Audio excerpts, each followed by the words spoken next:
पहले कबाड़ बीनने वाले, इलेक्ट्रिशियन का काम करने वाले, प्लम्बिंग का काम करने वाले, फिटर का काम करने वाले, मेहंदी लगाने वाले, कपड़ा सिलने वाले, जिम में काम करने वाले, ये लोग लफ्ज़ जिहाद करते थे। फेरी लगाने वाले लफ्ज़ जिहाद का काम करते थे, ऑटो चलाने वाले लफ्ज़ जिहाद का काम करते थे। लेकिन आज की डेट में doctor, engineer, professor, clerk, collector, कप्तान, कांस्टेबल, थानेदार, हवलदार, तहसीलदार भी लफ्ज़ जिहाद करने लग गए। लखनऊ में एक डॉक्टर पकड़ा गया है जिसके मोबाइल से अब तक 15 लड़कियों को ट्रैप करने का पूरा उसमें व्हाट्सएप चैट मिली है। ये जो डॉक्टर मूल रूप से उत्तराखंड का रहने वाला था, काफ़ी दिनों से लखनऊ में था। इसका बाप भी बीएससी था, डॉक्टर नहीं था, फिर भी अपना नर्सिंग होम चला रहा था, अपना क्लिनिक चला रहा था। और सबसे आश्चर्य की बात कि बाप ही बेटे को मोटिवेट कर रहा था लफ्ज़ जिहाद करने के लिए। और ये जो डॉक्टर है, डॉक्टर रमीजुद्दीन नायक, इसने लखनऊ में ही नहीं बल्कि आगरा, गाज़ियाबाद, नोएडा, कानपुर, वाराणसी की भी लड़कियों को ट्रैप किया। ये खुद डॉक्टर था, तो डॉक्टर लड़कियों को ट्रैप करता था, और लखनऊ में उसने एक बाकायदा प्रोफेसर को भी ट्रैप कर लिया था। अब तक उसके जो रिकॉर्ड मिले हैं वो 15 लड़कियों को ट्रैप करने के लिए मिले हैं।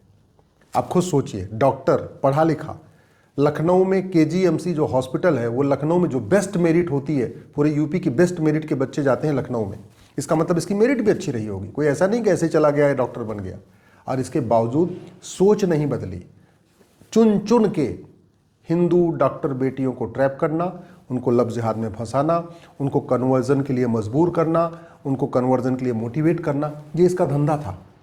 मैं गारंटी के साथ कहता हूँ, अगर इसका narco polygraph brain mapping test किया जाए तो पता चलेगा इसको एक एक बेटी को ट्रैप करने के लिए कम से कम 25-25 लाख रुपए मिला होगा।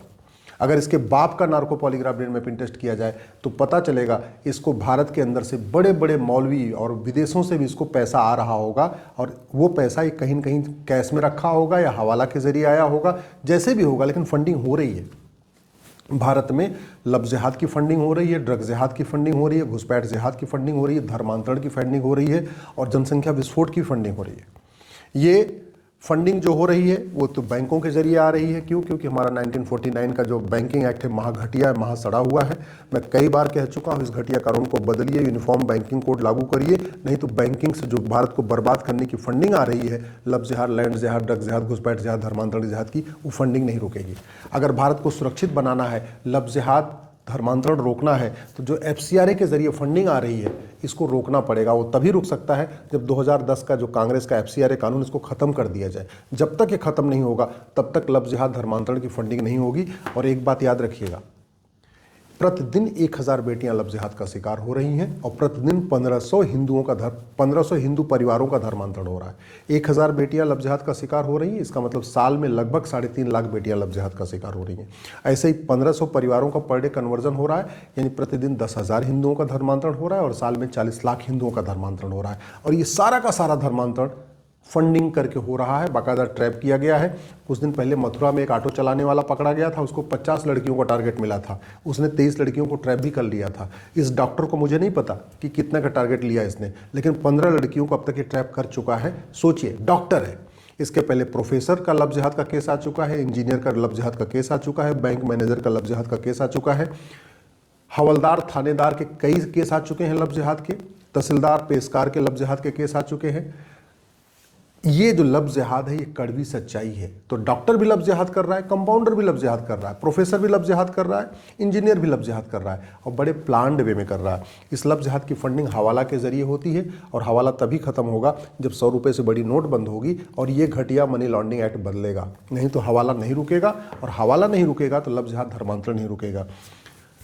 हवाला, इस लफ्ज़ जिहाद और धर्मांतरण की जो फंडिंग होती है वो काले धन से होती है, और काला धन तभी रुकेगा जब 1000 रुपये से ऊपर कैश लेन देन को बंद कर दिया जाए, और इस घटिया कानून को बदला जाए, और ब्लैक मनी रखने को जघन्य अपराध घोषित किया जाए। भारत में जो ये जिहाद करते हैं, लफ्ज़ जिहाद, धर्मांतरण कराते हैं, इनको बेनामी फंडिंग होती है, और वो तभी रुकेगी जब 10,000 रुपये से ऊपर प्रॉपर्टी को आधार से लिंक कर दिया जाए, और इस बेनामी प्रॉपर्टी एक्ट को बदला जाए, और बेनामी लेन देन को जघन्य अपराध घोषित किया जाए। भारत में जो जितने भी लफ्ज़ जिहाद, धर्मांतरण हो रहा है, इसकी फंडिंग ड्रग के कारण हो रही है। जो ड्रग से पैसा आ रहा है, नार्को पैसा आ रहा है, चाहे वो अफगानिस्तान से ड्रग स्मगलिंग का पैसा है, या पाकिस्तान से ड्रग स्मगलिंग का पैसा है, या म्यांमार या बांग्लादेश से ड्रग स्मगलिंग से पैसा आ रहा है, वो भी लफ्ज़ जिहाद, धर्मांतरण में खर्च हो रहा है। वो तभी रुकेगा जब कानून कठोर होगा। इसी तरीके से जो वक्फ बोर्ड 40 लाख एकड़ ज़मीन पे कब्जा कर रखा है, वहाँ से जो किराया आता है, वहाँ से जो पैसा आ रहा है, वो भी लफ्ज़ जिहाद और धर्मांतरण में खर्च किया जा रहा है। वो तभी रुकेगा जब सारी ज़मीनों की ऑडिट किया जाए और उसको वापस लिया जाए। लफ्ज़ जिहाद तब रुकेगा जो मज़हब के आधार पर हमने छूट दे रखी है। ये जो मज़हब के आधार पर नियम कानून बना रखा है ना, मज़हब के आधार पर मंत्रालय और आयोग बना रखा है, मज़हब के आधार पर बोर्ड और ट्रिब्यूनल बना रखा है, मज़हब के आधार पर लोन और वजीफ़ा दे रखे हैं, मज़हब के आधार पर मदरसा खोलने की जो परमिशन दे दिया, मज़हब के आधार पर जामिया और एमयू खोलने की परमिशन दे दिया, मज़हब के आधार पर जो स्कूल कॉलेज की परमिशन दे रखा है ना, ये हमारे लिए विनाशकारी होगा। इसलिए मैं कहता हूं, अगर देश को बचाना है तो लफ्ज़ जिहाद धर्मांतरण को रोकना होगा। और लफ्ज़ जिहाद धर्मांतरण तभी रुकेगा जब फंडिंग बंद होगी और मज़हब के आधार पर बने नियम कानून खत्म होंगे।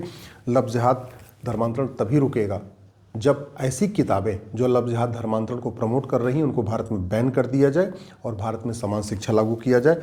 लफ्ज़ जिहाद धर्मांतरण तभी रुकेगा जब एक राष्ट्रीय एकता अखंडता आयोग बनाया जाए और सारी जितनी मजहबी किताबें उनको रिव्यू करके देखा जाए। जो किताबें हमारे संविधान के खिलाफ चीज़ें सिखा रही हैं, जो किताबें जो मजहबी किताबें इक्वलिटी जस्टिस लिबर्टी फ्रेटर्निटी को नहीं मानती, जो मजहबी किताबें जेंडर जस्टिस जेंडर इक्वलिटी को नहीं मानती, जो मजहबी किताबें हमारे देवी देवताओं के खिलाफ भड़का रही हैं, जो मजहबी किताबें हमारे त्यौहार के खिलाफ भड़का रही हैं, भारत के खिलाफ भड़का रही हैं, भारत की संस्कृति के खिलाफ भड़का रही हैं, जब तक उन किताबों को बैन नहीं किया जाएगा तब तक लफ्ज़ जिहाद धर्मांतरण नहीं रुकेगा, तब तक देश सुरक्षित नहीं होगा। देश को सुरक्षित बनाने के लिए ज़रूरी है नेशनल सिक्योरिटी एक्ट को बदला जाए और लफ्ज़ जिहाद और धर्मांतरण को राष्ट्र की सुरक्षा के लिए खतरा घोषित कर दिया जाए। अगर लफ्ज़ जिहाद धर्मांतरण रोकना है, अनलॉफुल यूएपीए जो एक्ट है इसको बदलना पड़ेगा और लफ्ज़ जिहाद और धर्मांतरण को अनलॉफुल एक्टिविटी डिक्लेयर करना पड़ेगा, तभी जाके रुकेगा। तू मैं करने से, आरोप प्रत्यारोप करने से, नूरा कुश्ती करने से, बतौलेबाजी करने से लफ्ज़ जिहाद और धर्मांतरण नहीं रुकेगा। और नहीं रुका तो लगातार घटेंगे। हम लगातार घट रहे हैं, बहुत तेज़ी के साथ घट रहे हैं। 9 राज्यों में पहले घट चुके हैं, 800 जिलों में से 200 जिलों में घट चुके हैं, 6000 तहसीलों में से 1500 तहसीलों में घट चुके हैं। और लफ्ज़ जिहाद धर्मांतरण जिस तेज़ी के साथ हो रहा है, बड़े प्लान्ड वे में हो रहा है, उससे डेमोग्राफी बहुत तेज़ी के साथ बदल रही है।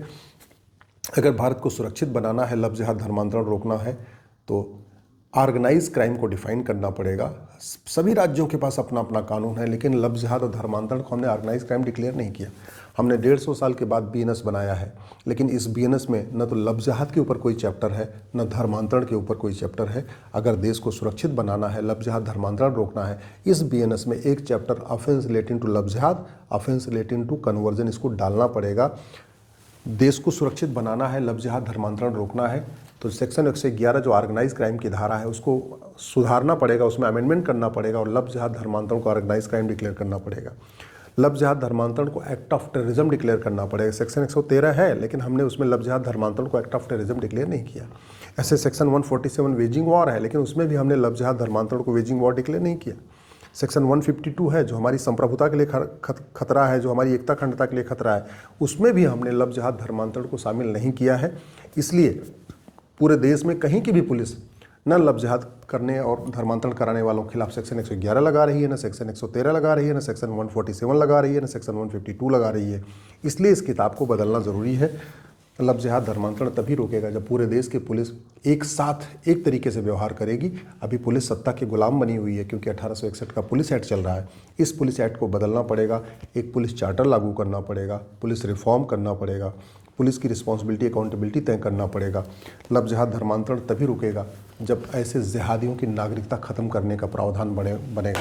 मैं गारंटी के साथ कहता हूँ, जिस दिन हमने कानून बना दिया कि लफ्ज़ जिहाद और धर्मांतरण कराने वालों और उनके मददगारों की 100% संपत्ति जब्त होगी, उनकी नागरिकता ख़त्म होगी और साल भर के अंदर उनको आजीवन कारावास, फांसी की सज़ा होना शुरू हो जाएगी।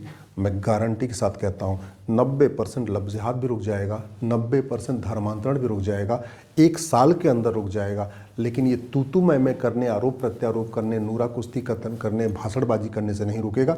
ये केवल और केवल फंडिंग रोकने से रुकेगा, कानूनों को बदलने से रुकेगा। इसलिए मैं आपसे हाथ जोड़ के निवेदन कर रहा हूँ, दल गुलामी छोड़िए, पार्टियों की गुलामी छोड़िए। आज के नेता 25 साल के बाद आपका मकान दुकान बचाने नहीं आएंगे। आज के नेता 25 साल के बाद आपका खेत खलिहान बचाने नहीं आएंगे। आज के नेता 25 साल के बाद आपकी बहन बेटियों को बचाने नहीं आएंगे। लेकिन जो मैं कानून कह रहा हूँ, अगर ये बना दिया गया, आपकी 25 पीढ़ियाँ सुरक्षित रहेंगी।